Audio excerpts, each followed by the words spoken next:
আসসালামু আলাইকুম। আজিৰ আমাৰ অসম ৰাজ্যিক জমিয়ত উলেমাৰ সভাপতি মহোদয় তথা মঞ্চত উপবিষ্ট সমূহ বিশিষ্ট ব্যক্তিসকল, গোলাঘাটৰ সুধী সমাজ আৰু সমগ্ৰ অসমৰ পৰা ইয়াত আজি উপস্থিত হোৱা আমাৰ উলেমাসকল, তো আজি এই পবিত্ৰ অনুষ্ঠানটোত আজি আপোনালোকৰ মাজত উপস্থিত থাকিবলৈ পাই নথৈ আনন্দিত।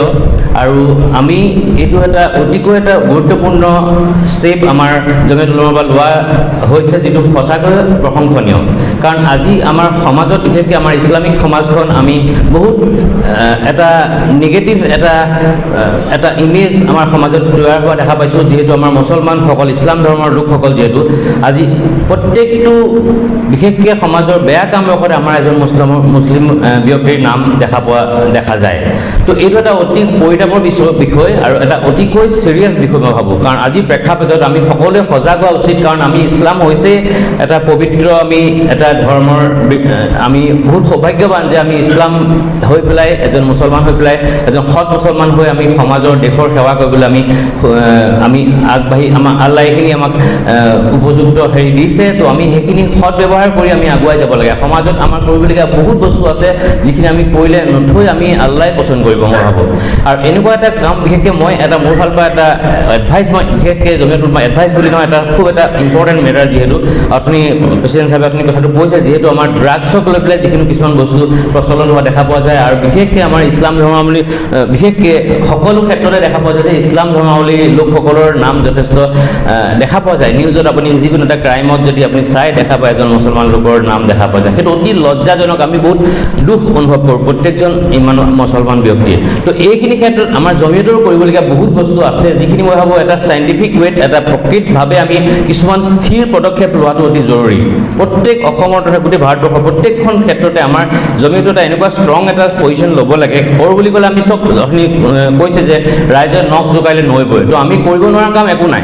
তো আমি যদি প্ৰত্যেকেই এটা পদক্ষেপ লওঁ যে আমি ষ্ট্ৰংলি যে আমি মাজতে এটা আমাৰ ঘটনা হৈছিলে, আমাৰ গোলাঘাটৰ শান্তিপুৰ জামাতত আমাৰ এটা গৈ পাইছিলোঁ। তেনেকৈ মদক লৈ পেলাই, ড্ৰাগছক লৈ পেলাই আমি কিছুমান এনেকৈ সিদ্ধান্ত লৈছিলোঁ যে সেই পৰিয়ালটো বিশেষকৈ আপোনালোকে প্ৰত্যেকে এটা ষ্টেপ ল'ব পাৰোঁ, প্ৰত্যেকে পাৰোঁ, কোনো নোৱাৰা কথা নহয় যে আমি ষ্ট্ৰিক্ট যে তহঁতি যিকোনো ব্যক্তিয়ে আমাৰ জামাতৰ যদি কোনোবা এজন ব্যক্তিয়ে ড্ৰাগছ বা এলকহল, বিশেষকৈ মাদক দ্ৰব্যৰ প্ৰতি বিশেষকৈ লোৱা দেখা পোৱা যায়। কাৰণ আমি গম পাই থাকোঁ, কিছুমান কাষৰ চুবুৰীয়াজনে গম পায় বা সেইখিনি। তো সেনেকুৱা যদি এটা ষ্টেপ আমি লওঁ যে প্ৰত্যেকজন আমি ড্ৰাগ আসক্ত ব্যক্তি, যিটো পৰিয়ালে এনেকুৱা ড্ৰাগছৰ লগত ডিল কৰে, তেওঁলোক এঘৰীয়া কৰক, সমাজৰ পৰা আমাৰ জামাতৰ পৰা বাদ দিয়ক, ষ্ট্ৰিক্ট একদম যে নোৱাৰিব। এইটো আমি ষ্ট্ৰিক্টলি যদি লওঁ, নোৱাৰাৰ কোনো প্ৰশ্নই নাই। আপুনি চাব অট'মেটিকলি বহুতখিনি বস্তু ৰেক্টিফাই হৈ যাব, শুদ্ধ হৈ যাব। তো এঘৰীয়া কৰক।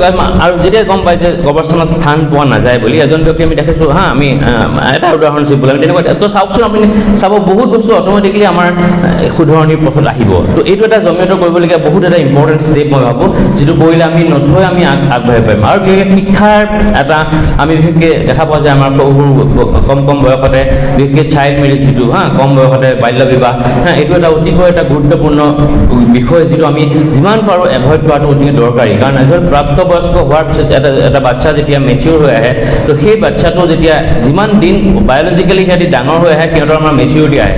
12-13 বছৰতে আমাৰ ছোৱালী এজনী যেতিয়া বিবাহ পাশত আবদ্ধ হয়, এখন এটা ডাঙৰ সংসাৰক আমি দায়িত্ব পালন কৰিবলগীয়া হয়।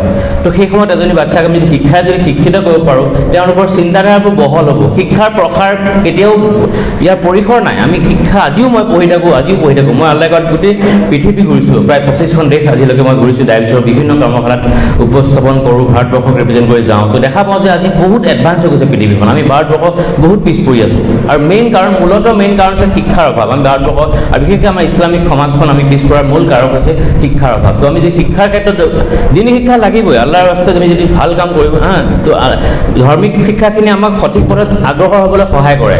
কিন্তু এট দ্য ছেইম টাইম আমি যদি আমাৰ এইখিনি শিক্ষাও আমি যদি গ্ৰহণ কৰোঁ আমাৰ ল'ৰা ছোৱালী আজিৰ দিনত, কাৰণ যুগ অনুসৰি আমি নিজকে মৌল কৰিব লাগিব, আমাক আগুৱাই নিব লাগিব, নহয় নে? তো আমি ভাবোঁ যে সেই সময় অনুপাতে আমি যদি এইখিনি কাম কৰোঁ, ডেফিনেটলি আমাৰ ক্ষেত্ৰত আমাৰ ল'ৰা ছোৱালীখিনি আমি উঠি অহা প্ৰজন্মখিনিক আমি আৰু ভাল পথেৰে সঠিক পথত আগুৱাই নিবলৈ আমি সক্ষম হ'ম।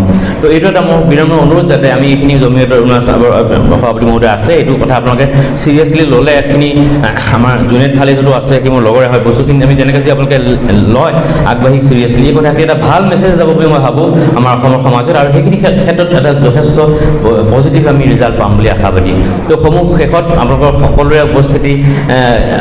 উপস্থিতি থকাৰ বাবে আমি গোলাঘাটবাসী হৈ আপোনালোকক আন্তৰিক ধন্যবাদ আৰু কৃতজ্ঞতা জ্ঞাপন কৰিছোঁ আৰু এনেকুৱা অনুষ্ঠান যাতে আগন্তুক দিনত আৰু হৈ থাকে আৰু এইখিনি এটা মেছেজ আমাৰ যেনেকৈ গাড়ীখন ছাৰ্ভিচিং কৰিলে গাড়ীখনৰ পলিচ হৈ যায় ৱাছ হৈ যায় আৰু ধুনীয়া মাইলেজ দিয়ে লাইফটো পায় তো এনেকুৱা কিছুমান অনুষ্ঠান হৈ থাকিলে আমাৰ মাইণ্ডবোৰ পলিচ হয় নহয় নে আমি চাবচোন ৰিফ্ৰেছমেণ্ট হয় আপুনি শিক্ষা সব ক্ষেত্ৰতে আমাৰ বৈজ্ঞানিক শিক্ষাবোৰো তেনেকুৱা আমাৰ কনফাৰেঞ্চবোৰ হৈ থাকিলে আমি আপডেট হৈ থাকোঁ ঠিক তেনেকৈ ইছলামিক শিক্ষাৰ আমি আজিকালি বৈজ্ঞানিক চিন্তাধাৰা যুগত চলিব লাগিব তো সেইখিনি আমাক সহায় কৰে ডেফিনেটলি